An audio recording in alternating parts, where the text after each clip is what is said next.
So before we get started today, I just have to tell you guys one thing. These videos have had a secret ingredient behind them this entire time. What's that secret ingredient, you may ask? Actually, there is no secret ingredient. It's just me sitting in this chair, getting in front of the camera, and talking to you lovely people every time. There really is no other explanation. I'm sorry, guys, but let's do this.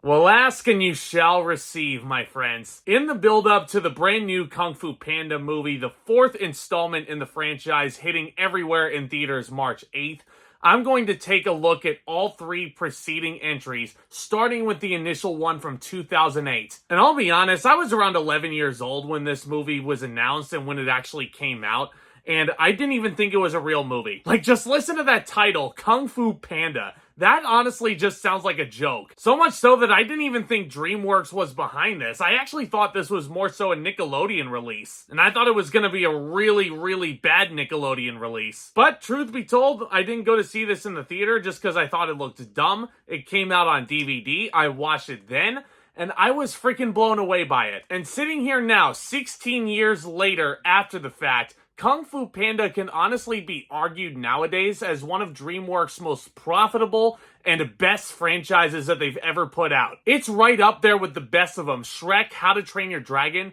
I think Kung Fu Panda rests in that same category. And that's all because that first movie from 2008 was so damn wonderful. This is Jack Black voicing our hero, Po. And honestly, there was no other better actor to voice Po here. Let's be honest, Jack Black is a living treasure. He's so freaking funny in this. He's so endearing in his attitude of never giving up. He is so easy to root for here. And when we meet Po, he just might be the laziest, clumsiest panda in the Valley of Peace. And even though he makes his living working under his adopted father, working at a noodle restaurant, he secretly dreams of becoming a kung fu legend. When the villainous snow leopard Tai Lung, voiced here by Ian McShane, threatens Po's homeland, the panda is chosen to fulfill an ancient prophecy and defend the valley from attack, and he's deemed by the legendary master Oogway as the Dragon Warrior. And he's favored over the infamous Furious Five, who's actually all named after kung fu techniques, the crane, the snake, the mantis, and so on. Po is training under Master Shifu, who's voiced by the legendary Dustin Hoffman, and he embarks on an epic high-kicking adventure as he sets out to thwart Tai Lung's evil plans. Right off the bat, like I just said, this voice cast is absolutely stellar. I don't know if this is my favorite Jack Black role of all time when Dewey Finn in School of Rock exists, but this just might be one of the quintessential Jack Black roles of my childhood. And again, just this endearing delivery that he has throughout this entire runtime, it just makes it so much easier to root for Po and to see him succeed. Dustin Hoffman as the instructor with a stick up his ass is so fun to listen to. The bewilderment that he has as he sees Po's resiliency and him never giving up. You would think that the joke would grow a bit tiresome,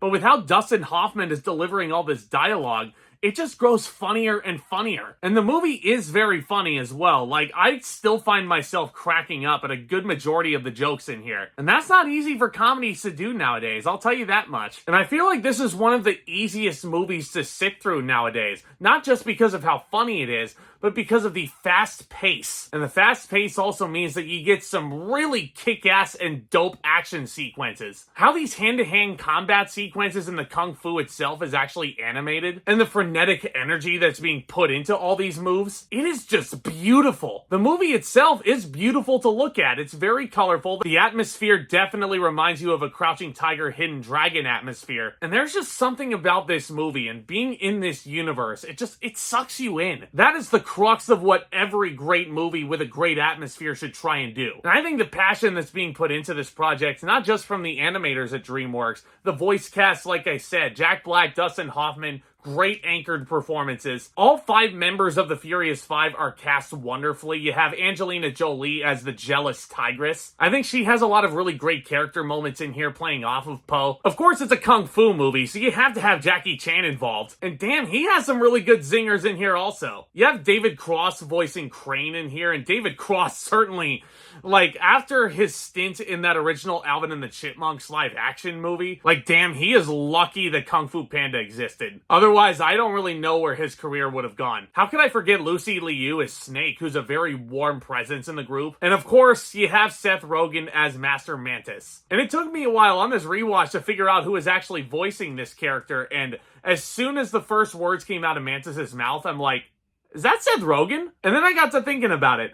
Mantis is probably the least likely character that Seth Rogen could have played out of this bunch. Think about it, just in terms of the character design and what this character actually is. Like, no way Seth Rogen could have voiced this thing. It's probably the most un-Seth Rogen role in his arsenal. But then you hear him voice the character and you hear his you hear him laugh like that. And I'm like, yep. Okay, you played it the same way. Love you, buddy. The charm of Kung Fu Panda doesn't just shine through in the colorful animation and the wonderful performances. It's also in the deep and layered messaging that it has. One of my favorite YouTubers growing up, Doug Walker, put it best. Kung Fu Panda is the ultimate don't judge a book by its cover title. And there's some really cool messaging in here about how you shouldn't be judging a book by its cover. You're supposed to be selecting this fierce dragon warrior. You would expect him to be very seasoned in Kung Fu. And then Master Oogway picks the laziest of the bunch. The laziest of the bunch with a dream of Kung Fu and a passion for it. This movie would have been very different, and I don't think it would have been as well received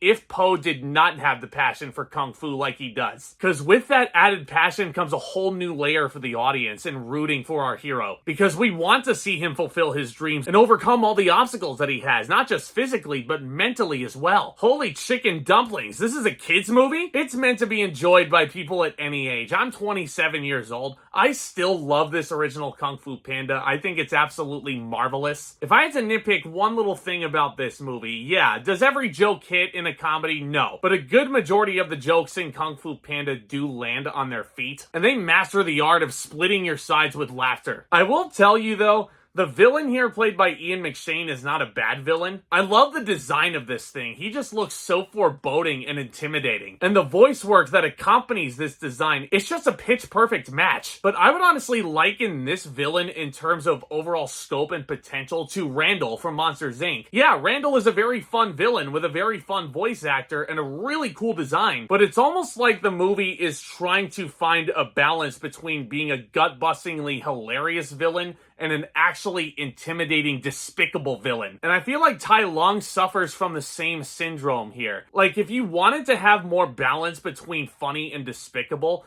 make the movie a little bit longer. Give both of those characteristics more time to develop. Since you only have about 90 to 100 minutes or so on this movie, I would have much rather have had this script lean towards Tai Lung being more funny or just downright disgusting as a villain. Even though Ian McShane does get a few good moments of comedy in here, the actual scary moments that he has, similar to Randall in Monsters, Inc., it tends to be a little bit inconsistent, as much as I enjoy the villain. And I'm really grasping at straws as a critic here, because I adore Kung Fu Panda. I think if you haven't seen it in a while, you absolutely should be checking it out in the build-up to 4. And I think this honestly might be one of DreamWorks' strongest. I'm gonna give Kung Fu Panda an A-.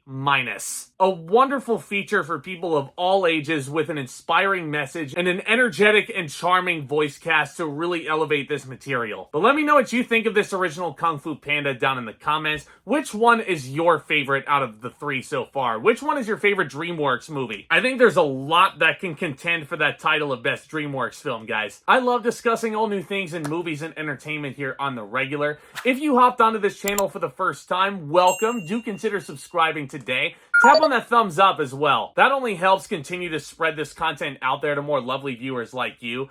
And trust me, if you want to join a community that is filled to the brim with geeks, film lovers, entertainment lovers, all things alike, this is the right place for you. And I think it's safe to say that you guys are going to be in good hands over here. Guys, thank you so much as always for watching. Look out for my review of Kung Fu Panda 2 coming very soon, as well as all the new releases hitting theaters. Lisa Frankenstein comes out this weekend. I will be reviewing that with Lindsay on the channel. And I've got a couple of special retro Valentine's Day themed reviews in the pipeline. So definitely looking forward to revealing what those titles are. Guys, y'all are the best. Thank you again for your continued support. And with all that being said, back talk, skidoosh.